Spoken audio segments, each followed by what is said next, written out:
Hi friends, నేను మీ పవన్ కుమార్ తనికెళ్ళ. ఈరోజు మనం చిన్న హరిశ్చంద్రపురంలో ఉన్న శ్రీ శ్రీ శ్రీ పంచధామ క్షేత్రానికి చేరుకోవడం జరిగింది. అయితే లోపలికి రాగానే దాదాపు కొన్ని వేల శివలింగాలు మనకు దర్శనమిస్తాయి. ఇది కేవలం ఆలయం కాదు, భక్తి శాంతి రెండూ కలగలిసిన ఆధ్యాత్మిక నిలయం. పంచధామం అంటే ఒకే ప్రాంగణంలో వివిధ దేవతల సన్నిధిగా చెప్పుకుంటారు. అయితే శివరాత్రి సందర్భంగా ఈ పంచధామ క్షేత్రంలో 6వ వార్షికోత్సవం జరపబడుతుంది. ఫిబ్రవరి 14, 15, 16 3 రోజుల పాటు శివరాత్రి మహోత్సవాలు, జాతర ఆకాశాన్ని తాకే విధంగా ఇక్కడ జరుపుతారు. అయితే ఈ క్షేత్రంలో జలలింగం, వాయులింగం, స్ఫటికలింగం ప్రత్యేకం. అలాగే చూడగానే మనసును ఆకర్షించే విష్ణుమూర్తి దశావతార విగ్రహాలు కూడా ఇక్కడ ప్రత్యేకంగా నిలుస్తాయి. ఈ దేవాలయం ఎక్కడో లేదండి, మన శ్రీకాకుళం జిల్లా కోటబొమ్మలి మండలంలో చిన్న హరిశ్చంద్రపురం గ్రామంలో ఉంది.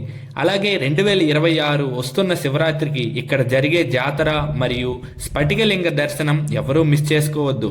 ఈ వీడియో మీకు నచ్చినట్టయితే లైక్ చేయండి. మరిన్ని అప్డేటింగ్ వీడియోస్ కోసం మన వీకెండ్ డిలైట్ పేజ్ని ఫాలో చేయండి. Thank you to all.